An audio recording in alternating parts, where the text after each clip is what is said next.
छत्तीसगढ़ के संस्कृति ला देखे बर सुने बर हमारे यूट्यूब चैनल लकी स्टूडियो सलोनी ला लाइक करो, सब्सक्राइब करो, शेयर करो। धन्यवाद। बोल राजा रामचंद्र की जय हो।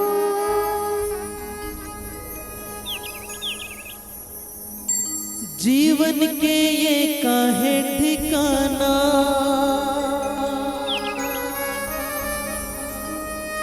जीवन के ये काहे ठिकाना, सत्संग में आना जाना रे। बीत जाए न तोर उमरिया, आना मन ला लगा ले जहुरिया।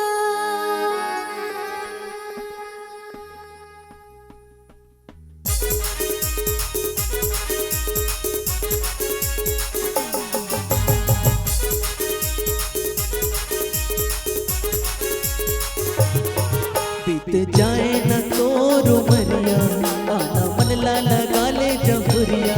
बीत जाए न तोर उमरिया, आना मन ला लगा ले जहुरिया। जीवन के ये काहे ठिकाना, जीवन के ये काहे ठिकाना, सत्संग में आना जाना रे। बीत जाए न तोर उमरिया, आना मन ला लगा ले जहुरिया। बीत जाए न तोर उमरिया, आना मन ला लगा ले जहुरिया। जीवन के ये काहे ठिकाना, जीवन के ये काहे ठिकाना, सत्संग में आना जाना रे।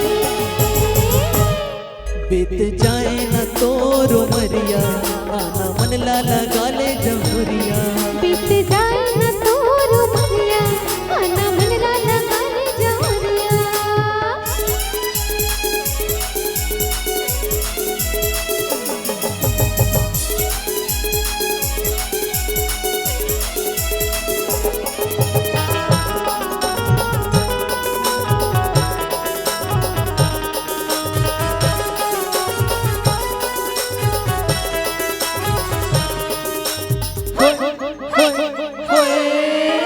संगी जहुरिया तय काले भजन ला, मिल जाही मुक्ति के दुआरे। संगी जहुरिया तय काले भजन ला, मिल जाही मुक्ति के दुआरे। मनमा बसा ले तय राम रमैया, जाना पढ़ी यम के जे दुआरे। सुनैया बर काले वो गाना, सुनैया बर काले वो गाना, सत्संग में आना जाना रे। बीत जाए न तोर उमरिया, आना मन ला लगा ले जहुरिया। बीत जाए न तोर उमरिया, आना मन ला लगा ले जहुरिया।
बीत जाए न तोर उमरिया, आना मन ला लगा ले जहुरिया।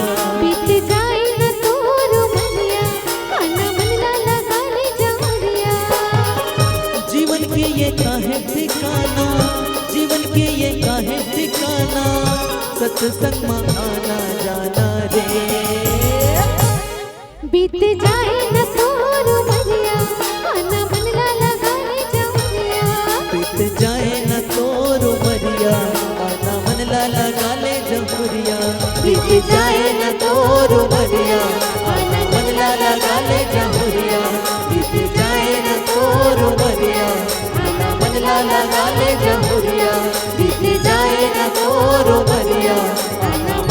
लगा ले जमुरिया। बोल राजा रामचंद्र की जय हो।